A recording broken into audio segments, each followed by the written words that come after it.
Have you ever been alone in a big old house where everything seems to whisper that there's a hidden secret trapped inside? Darkness surrounds you, and the silence feels louder than any noise. Buckle up, because what you're about to experience will take you to another world, the world of fear. The story.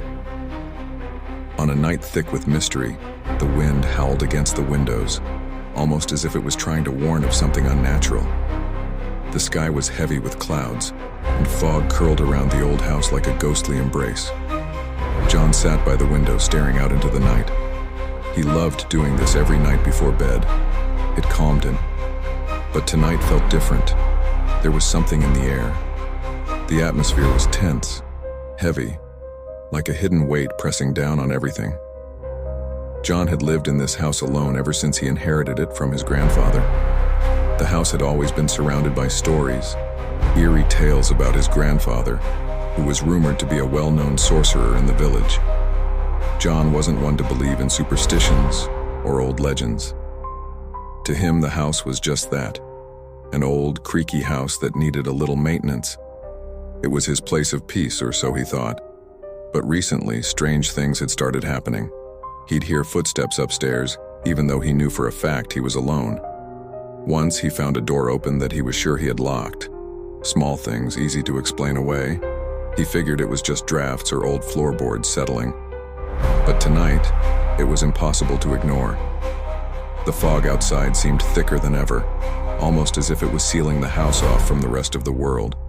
The air inside grew colder, and when John tried to turn on the lights, nothing happened.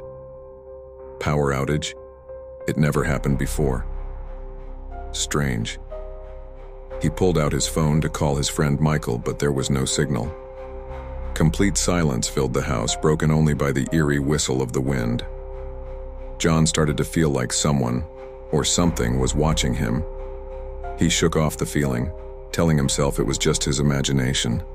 But then the footsteps started again, slow, deliberate, and coming from upstairs.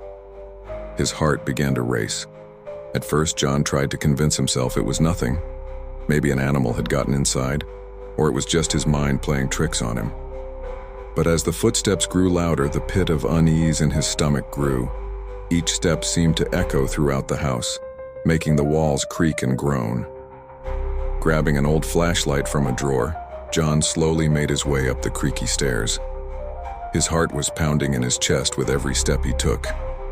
The upper floor had always been colder than the rest of the house, but tonight it was freezing, the kind of cold that seeps into your bones. As he reached the top of the stairs, he noticed that the door to the room at the end of the hallway was slightly open. It was strange, as he rarely went into that room.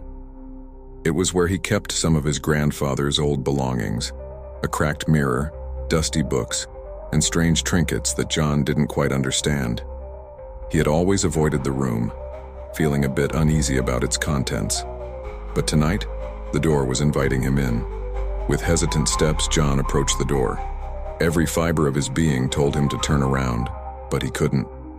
As he got closer, he heard whispers, soft, unintelligible murmurs.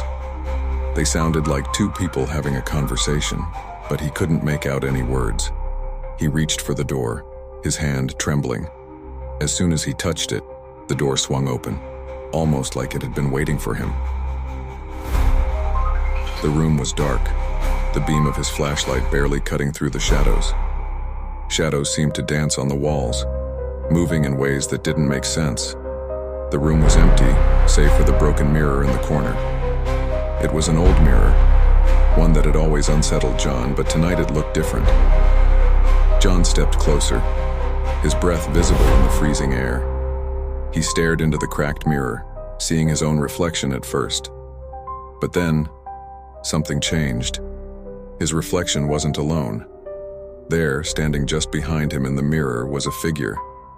It had no clear features, but it was there, grinning a cold, lifeless grin.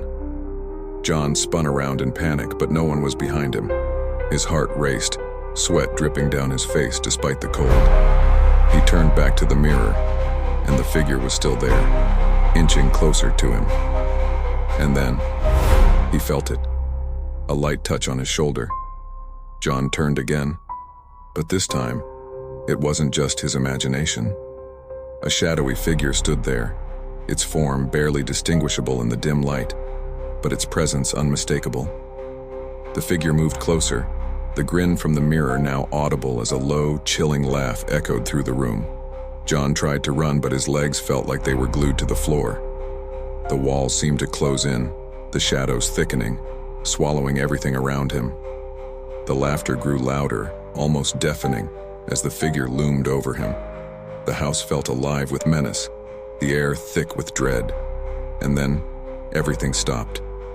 The laughter vanished, the shadows retreated, and the house returned to its eerie silence. John stood frozen in place, his mind racing, trying to make sense of what had just happened. Was it a nightmare? Or was there something far darker lurking in the corners of the old house?